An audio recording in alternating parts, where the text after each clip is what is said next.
Vídeo da UC Biologia Molecular 2020. Quando encontramos um slide como esse com a borda em vermelho, significa que nós já vimos esse slide na aula síncrona. Então nós vimos que havia essa pergunta, né, de qual molécula correspondia à molécula da hereditariedade, isto de meados do século XIX até início do século XX. E que esta questão começou a ser elucidada em 1928 com o experimento de Griffith e foi comprovada em 1952 com o experimento do liquidificador, onde se definiu o DNA como uma molécula da hereditariedade. Já na década de 50, Watson e Crick definiram a estrutura do DNA como duas fitas antiparalelas, uma vai de 5' para 3', a outra de 3' para 5', pareadas por pontes de hidrogênio, ligações de hidrogênio aqui nas bases nitrogenadas. Então temos base nitrogenada, pentose e fosfato, voltados para fora, solvatados pela água, o que confere uma carga total negativa para o DNA. Uma propriedade fundamental físico-química do DNA é a sua capacidade de se desnaturar, tendo as suas duas fitas então separadas por aumento de calor ou alterações de pH, e abaixando a temperatura e voltando ao pH fisiológico pode acontecer então a renaturação. Isso é um conceito fundamental para o entendimento de como o DNA é a molécula da vida. Ela pode então se replicar dando origem a fitas filhas, e também a utilização tecnológica e biotecnológica de tecnologias que nós veremos ao longo do curso, dentre as quais a PCR, que já foi vista na aula do professor Valim. Bom, em extração de ácidos nucleicos, nós vimos que diversos tipos de materiais podem ter as suas biomoléculas extraídas, né, as principais DNA, RNA e proteínas, sendo que DNA e RNA são o foco da nossa UC, tá? Partindo então de células ou de tecidos. Tá? E aqui já deixamos uma pergunta para o Senado molecular: o que são metadados e como se relaciona então com a coleta desses diversos tipos de materiais que podem servir como base para a extração dos ácidos nucleicos. Então, para a coleta do material, nós temos que pensar como nós vamos acondicionar esse material para que ele mantenha a sua integridade, a qualidade dos ácidos nucleicos até chegar no laboratório. Tá certo? Então a gente pode, por exemplo, utilizar nitrogênio líquido para congelar amostras que venham a ser coletadas no campo e depois serão processadas no laboratório. Se eu estou trabalhando com extração de RNA, as moléculas de RNA são mais sensíveis, então existem soluções comerciais, como RNA later, por exemplo, que permite então preservar o RNA até que ele seja processado no laboratório. E o armazenamento pode ser por liofilização, em ultrafreezer a menos 80, ou eventualmente liofilizado a temperatura ambiente. A relevância, né, nós vimos esse slide, então diversas, na verdade, possibilidades de análise a partir do DNA extraído, tá, que vão ser consolidadas então nos seminários que vocês estão preparando, e a extração de RNA, que é uma molécula que na verdade tem uma ligação direta com a expressão gênica, que nós veremos mais em detalhes ainda em breve no nosso curso. A estratégia da extração do DNA, então nós vimos, né, envolve a pulverização dos tecidos, a extração, né, a solubilização do DNA, então o DNA tem que estar solúvel durante o processo de extração, e a purificação. E depois a ressuspensão para que o ácido nucleico, seja DNA ou RNA, fique numa concentração de trabalho para as etapas downstream, ou seja, as etapas efetuadas após a extração. Então o DNA ele pode ser extraído de diferentes materiais, como nós vimos, e temos que tomar a precaução de evitar a degradação dos ácidos nucleicos desejados, no caso do DNA, pela ação das DNases, e também de substâncias que podem inibir a ação de outras enzimas, uma vez que o ácido nucleico esteja extraído, como por exemplo a presença de polissacarídeos ou substâncias fenólicas. Então isso, pessoal, diz respeito a métodos específicos de DNA de amostras específicas, para os quais existem os kits comerciais. Então, se eu vou extrair, por exemplo, DNA de plantas, as plantas, né, os tecidos vegetais, têm ampla quantidade de polissacarídeos e de substâncias fenólicas que os kits para extração de DNA de plantas resolvem, porque tem em sua composição componentes que então evitam com que esses componentes aqui, como polissacarídeos e substâncias fenólicas, venham a prejudicar o DNA extraído para as etapas subsequentes.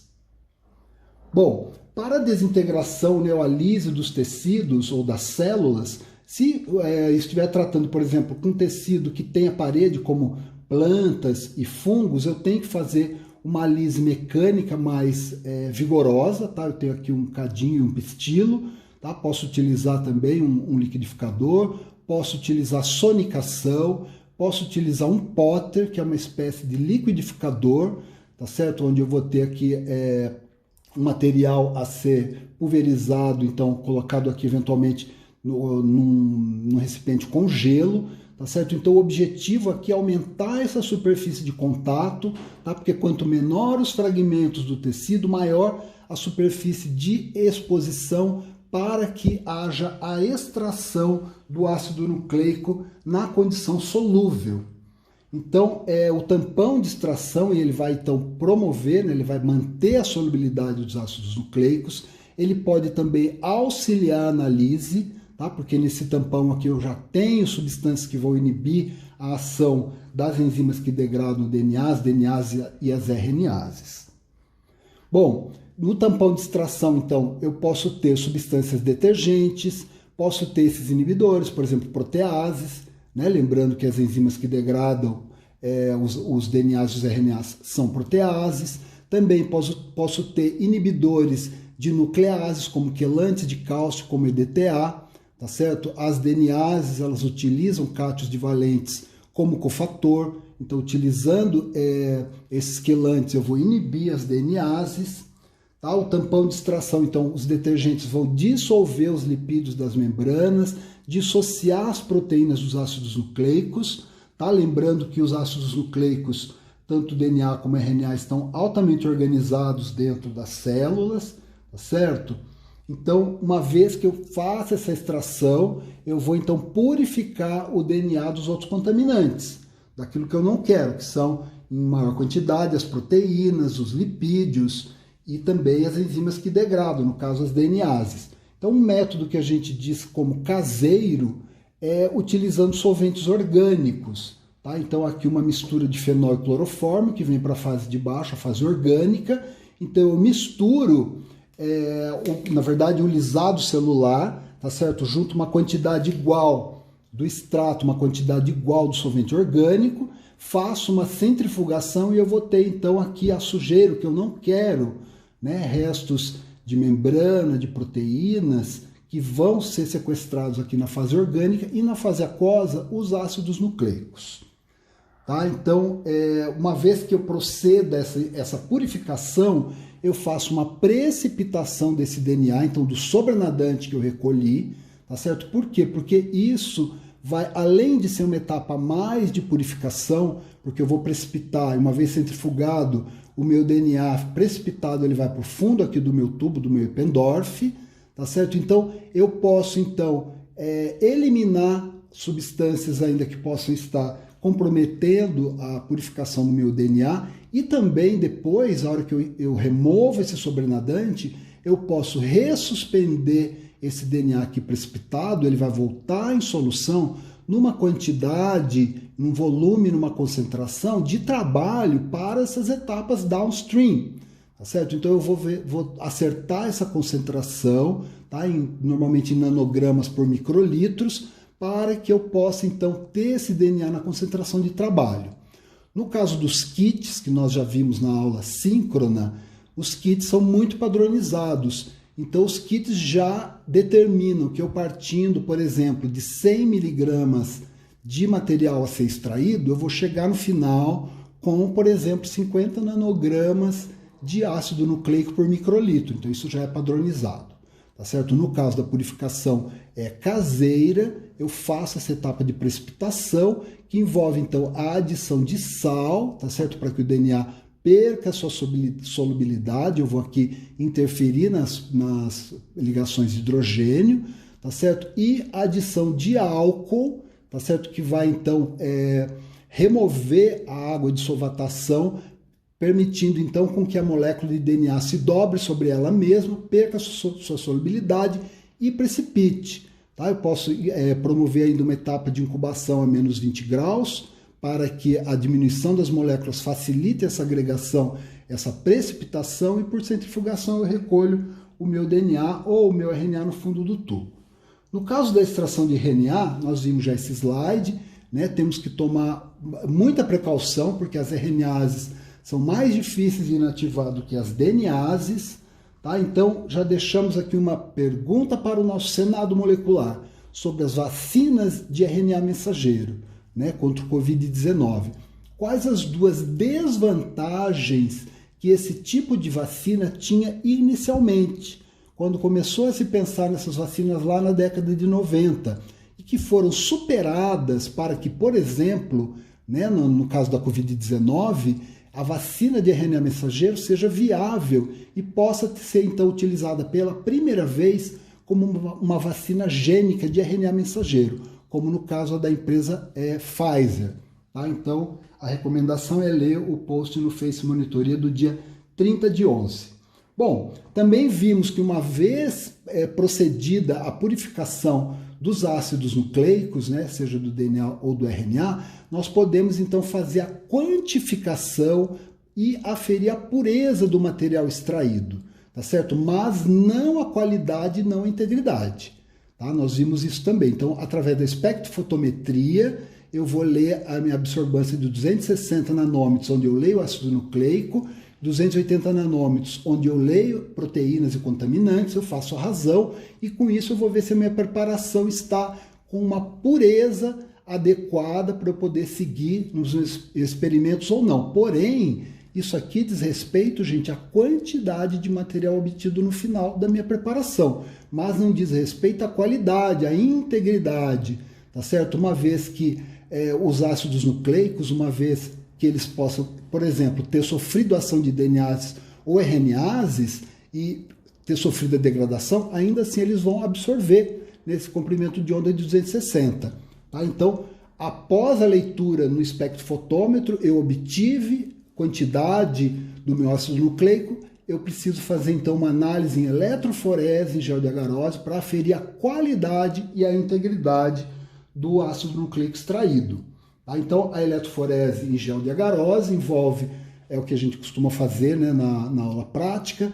Vocês viram os vídeos no Face Monitoria, está postado lá em detalhe. Então, temos a agarose, que é uma gelatina ultra pura, livre de DNase e de RNase.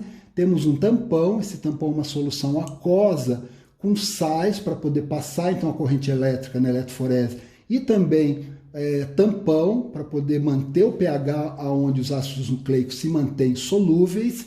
E aqui eu posso modular a concentração de agarose no meu gel em função da faixa de tamanho do fragmento que eu quero analisar. Tá certo? Então, se se trata de fragmentos grandes, como aqui 5kb a 60kb, ou seja, 5.000 a 60.000 bases, eu vou utilizar um gel com 0,3% de agarose. Vai ser um gel bem daquele gel que você olhou para ele, ele já treme, tá certo? Com pouca agarose. Aquela gelatina que a gente faz em casa, que ela fica mais molinha, na verdade, gelificada, né? Mexendo mais rápido.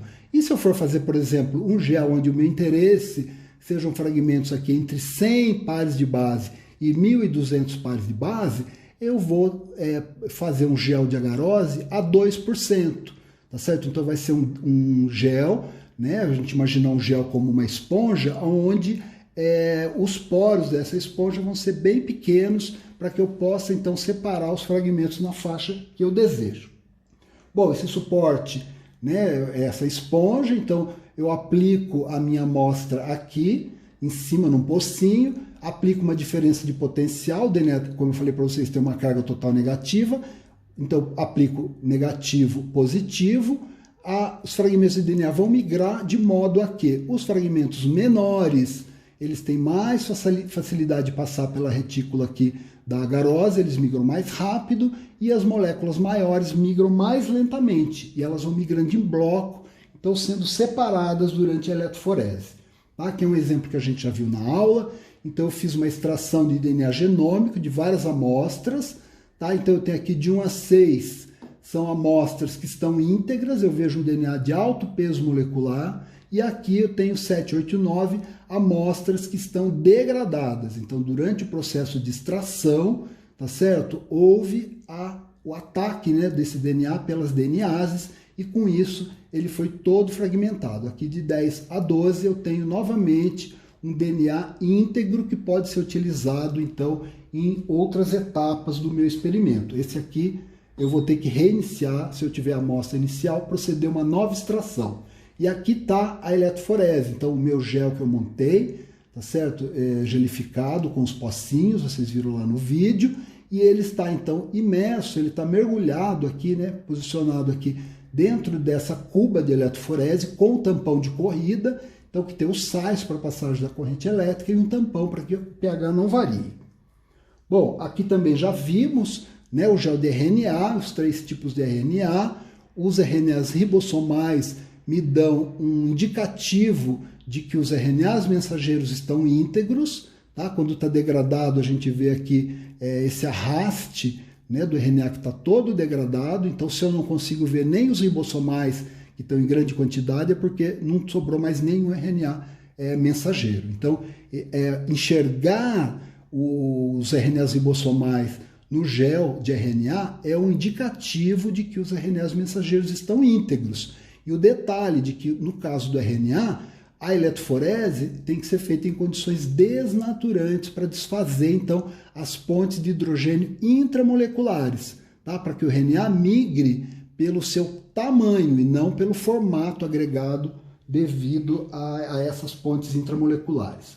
A aplicação no gel nós vimos também, tá certo? Então eu pego uma alíquota, tem lá o vídeo, né? Eu preciso adicionar nessa alíquota que eu quero aplicar no gel, então, um pouco de glicerol para aumentar a densidade dessa solução, para que essa solução, né, contendo o DNA, permaneça dentro do pocinho.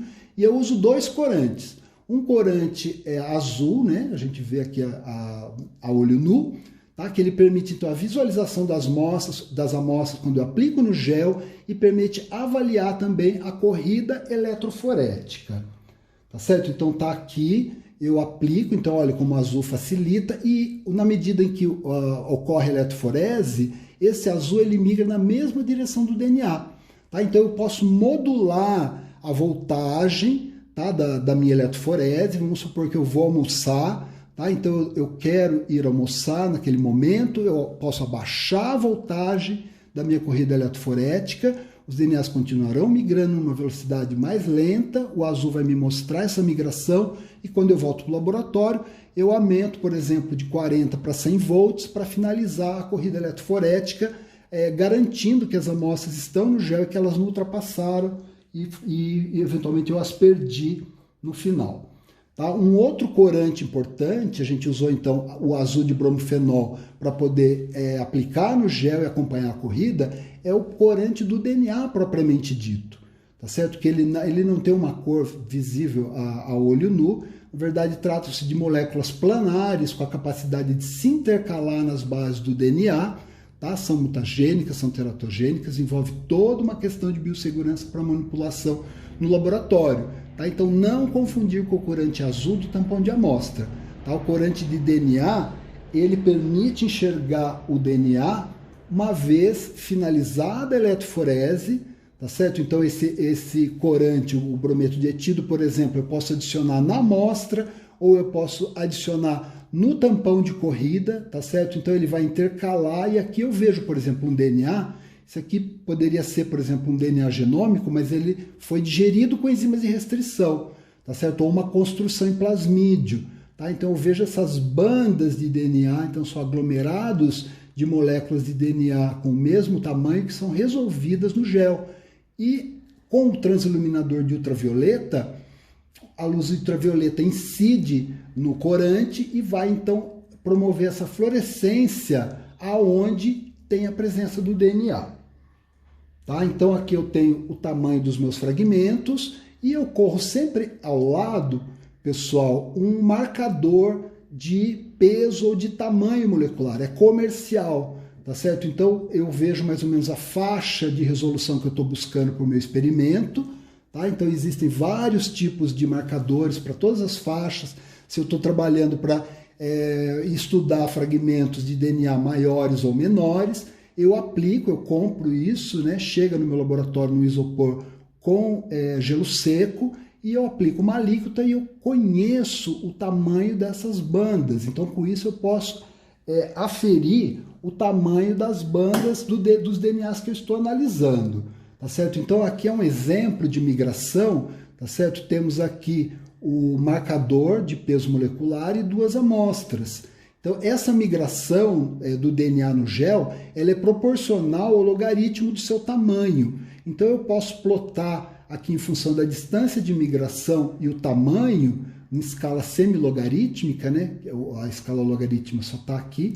Então, aí eu vou medir o tamanho aqui dos fragmentos do meu marcador de tamanho molecular e vou fazer uma curva padrão, tá certo? Então, em função da distância, o tamanho, então aqui até 1000 bases, 10.000 bases, 100.000 bases, aí eu ajusto uma reta.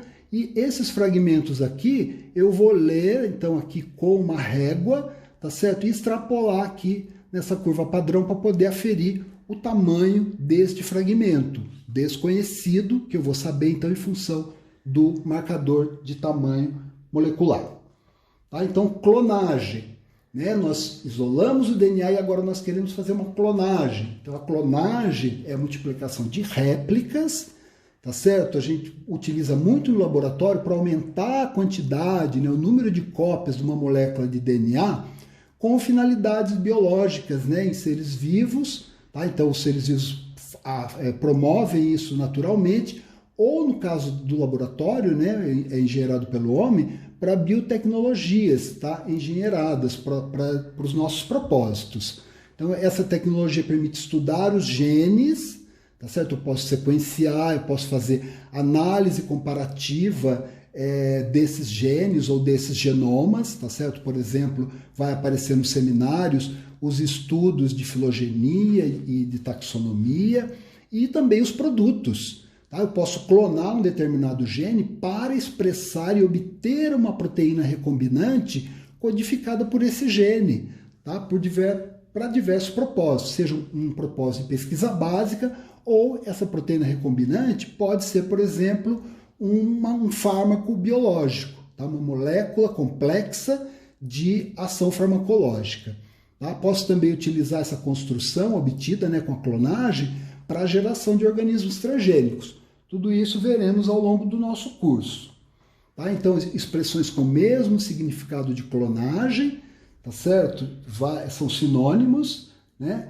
E nós temos aqui, então, essa clonagem, também vimos essa figura, né? Eu posso fazer a clonagem, aqui eu tenho um organismo, tá? Onde, a partir do qual eu quero clonar um gene, eu posso, então, digerir esse DNA com enzimas de restrição, nós falamos, vamos revisar logo em seguida, e aí eu posso gerar aqui uma biblioteca desses fragmentos do genoma que eu quero estudar, clonado num vetor. Tá? Então, com a enzima de restrição, se eu digerir com a mesma enzima o DNA que eu quero estudar, o genoma que eu quero estudar e o meu plasmídio, eu posso ter, então, a ligação de diferentes pedaços desse genoma, tá certo? Eu vou introduzir esses plasmídios, eu vou transformar esses plasmídios, então, recombinantes dentro, por exemplo, de uma bactéria, e essa bactéria ela vai ter a função, então, de multiplicar a minha construção de interesse, tá certo? Gerando clones, aqui no caso da minha biblioteca, ou de um gene específico a partir do qual eu quero expressar, por exemplo, a insulina recombinante.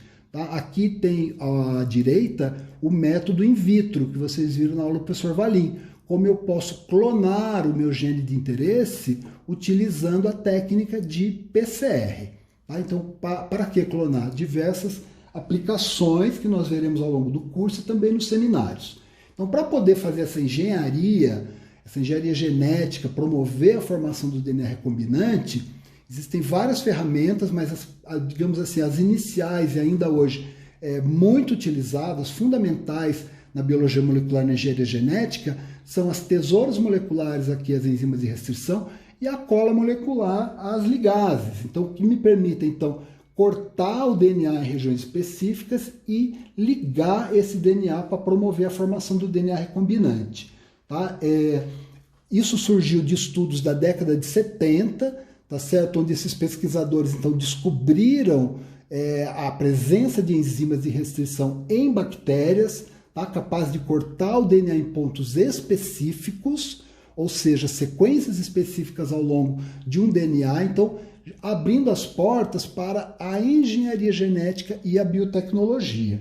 Tá certo? Isso lá na década de 70, não à toa, gerou aqui a capa da revista Time e agraciou então os pesquisadores ligados diretamente a essas pesquisas com o Prêmio Nobel de Fisiologia e Medicina em 1978. Tão impactante que foi essa descoberta. Tá certo? Então eu tenho aqui um gene, um fragmento de DNA, digamos, né, de interesse, foi digerido com uma enzima de restrição aqui que deixou extremidades coesivas, o plasmídio digerido com a mesma enzima, então gerou as extremidades compatíveis, complementares, tá certo? Aí eu posso utilizar uma enzima ligase que vai refazer as ligações fosfodiesterase covalente, eu vou ter então meu DNA recombinante. Tá? E essa pesquisa, então, a descoberta das enzimas de restrição veio de pesquisa básica. Então, essa divisão de pesquisa básica e pesquisa aplicada, ela se torna, de certa forma, um debate estéril, porque uma alimenta-se da outra. Então, estudando aqui essa guerra natural entre bactérias e bacteriófagos, né, eles viram que as bactérias elas tinham um mecanismo, né, baseado em enzimas de restrição e também metilase, são enzimas de modificação, onde ela metilando todo o seu DNA, tá certo? Com uma metilase específica, o que acontece? Quando atacada, né, invadida por um vírus, então ele vai injetar o seu DNA para poder replicar e lisar essa célula, o que acontece, pessoal? A enzima de restrição da bactéria hospedeira, ela vai poder então clivar, inativar, impedir a invasão do bacteriófago, mas ela não vai clivar o seu próprio DNA. Por quê? Porque o seu genoma está metilado na mesma posição da enzima que vai clivar então o DNA exógeno. Tá? Então tá aqui, olha, no caso aqui o DNA genômico da bactéria, tem esse radical metilo aqui, por exemplo, no sítio de restrição, sequência palindrômica, ó, GATTC, de 5 linhas para 3 linhas, GATTC, enquanto o DNA do falo invasor, ele não está metilado. Então, a enzima de restrição da bactéria vai inativar, vai clivar o DNA do invasor e não vai clivar o seu próprio DNA. Tá? Então, as enzimas de restrição, por exemplo, a enzima EcoR1, foi uma das primeiras a serem descritas, tá? Então o nome dela advém da bactéria onde ela foi isolada, né? O organismo, aqui E. coli, Escherichia coli, tá certo? R1 é da espécie da cepa R, a primeira da cepa R.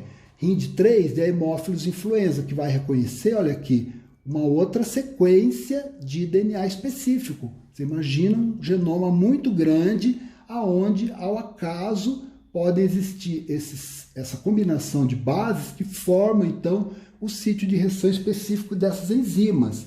Mais de 3.000 enzimas de restrição já foram identificadas, das quais centenas são comercialmente disponíveis, tá certo? Até mesmo pela tecnologia do DNA recombinante, porque muitas dessas enzimas são codificadas por um gene só, os quais, no caso do gene, vai ser clonado, vai ser expresso e a proteína recombinante, no caso, uma EcoR1, vai ser produzida, tá certo? Envasada e vendida pela empresa para os pesquisadores.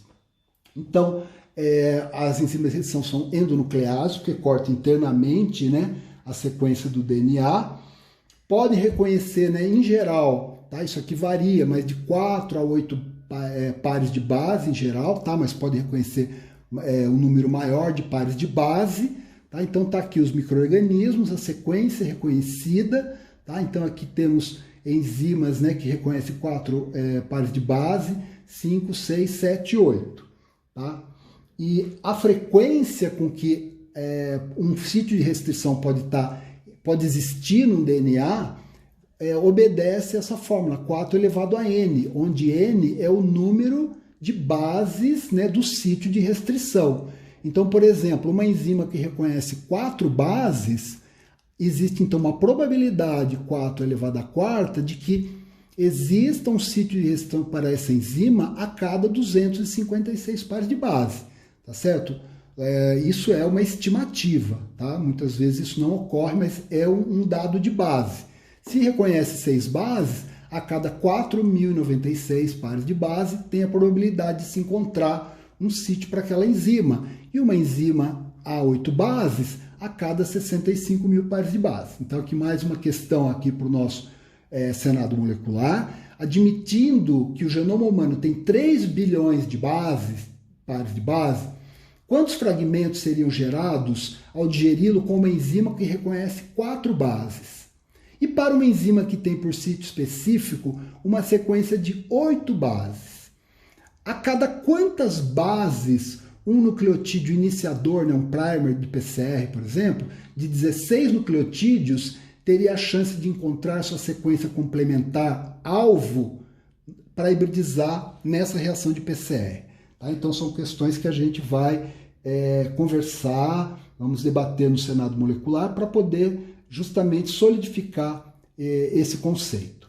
Tá? Então eu já tinha dito antes, né, que normalmente, né, os sítios de restrição envolvem palíndromos, que significa que eu leio GAATTC na fita aqui de 5' para 3', na fita complementar de 5' para 3', a mesma leitura, GAATTC.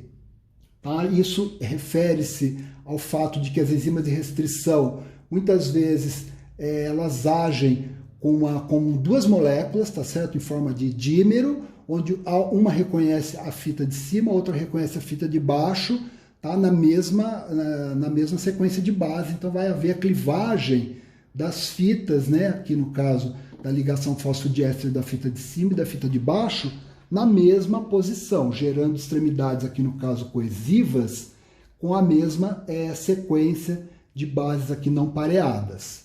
Tá? Então, eu posso ter aqui, no caso de enzimas de restrição, extremidades de DNA que vão gerar, então, extremidades coesivas, como eu falei para vocês, tá? Quando a clivagem ela é ao redor do eixo de simetria, então o eixo de simetria está bem aqui no meio, né? Mas a enzima ela vai reconhecer essa sequência, vai clivar a ligação fosfodiéster entre o G e o A nessa fita, e na fita complementar também entre o G e o A. Então, gerando as extremidades coesivas. Mas eu tenho enzimas que clivam exatamente no eixo de simetria, tá certo? Então, não deixando nenhuma extremidade 5' aqui, extremidade coesiva, né, simples fita, que possa facilitar, a gente vai ver depois, a ligação. Nesse caso aqui, eu tenho a dupla fita, né, bem aqui no eixo da clivagem. Então, a gente diz que essa molécula gerada é uma molécula com extremidades abruptas ou cegas, que vem do inglês blind. Tá? Então, isso aqui seria uma clivagem com enzima que gera extremidades cegas ou abruptas. O sítio de restrição, né, então, como eu falei para vocês, pode gerar extremidades abruptas, aqui, por exemplo, SMA1, ou extremidades protuberantes, no caso aqui de 2 formas. Se eu cortar, por exemplo, com eco R1, assumindo que aqui, ó, a fita de cima 5', 3', 3', 5', então eco R1 vai gerar uma extremidade coesiva 5' protuberante, porque vai ficar esse TTAA simples fita. No caso de PST1, 5', 3', 3', 5'. Então aqui é 5', aqui é 3'. Vai gerar uma extremidade aqui 3' protuberante. Tá? Onde vai ter aqui simples fita TGAC. Tá? Esse A aqui vai estar expondo a hidroxila OH 3'. Tá? Isso aqui são detalhes, mas é importante. Tá? Isso aqui não é decoreba, é uma dedução que nós temos que ter esse olhar, né? Olhar em detalhe, olhar as orientações e deduzir. Tá? Não é complicado, mas demanda essa atenção. Tá? Então eu posso gerar aqui, como eu falei para vocês, olha, extremidade 5 linha protuberante ou 3 linha protuberante. Temos lá uma questãozinha para o nosso senado molecular. Tá? Então mostrado em detalhe no vídeo postado no Face Monitoria, dia 5/12. Tá certo? Então quem não viu, pode ver, se tiver interesse, e colocar isso no seu passo, né? Um passo a mais na sua trilha de aprendizagem. Então, BAH1, a gente viu isso, né? A enzima reconhece o sítio, vamos imaginar aqui o dímero, né? Uma subunidade aqui, uma subunidade reconhecendo a fita complementar, vai clivar a ligação covalente entre o GG e no outro anti-GG, vai gerar então as extremidades, aqui no caso 3 linhas, 5 linhas protuberantes, tá certo? E pode ser então haver essa compatibilidade quando eu tenho 2 DNAs de procedência diferente, tá? Digeridos com a mesma enzima de restrição, porque a extremidade, no caso aqui coesiva, ela é a mesma, independente da origem do DNA. Então, com isso, eu posso promover a ligação aqui de duas moléculas de DNA não existentes na natureza, tá? Promovendo a formação do DNA recombinante.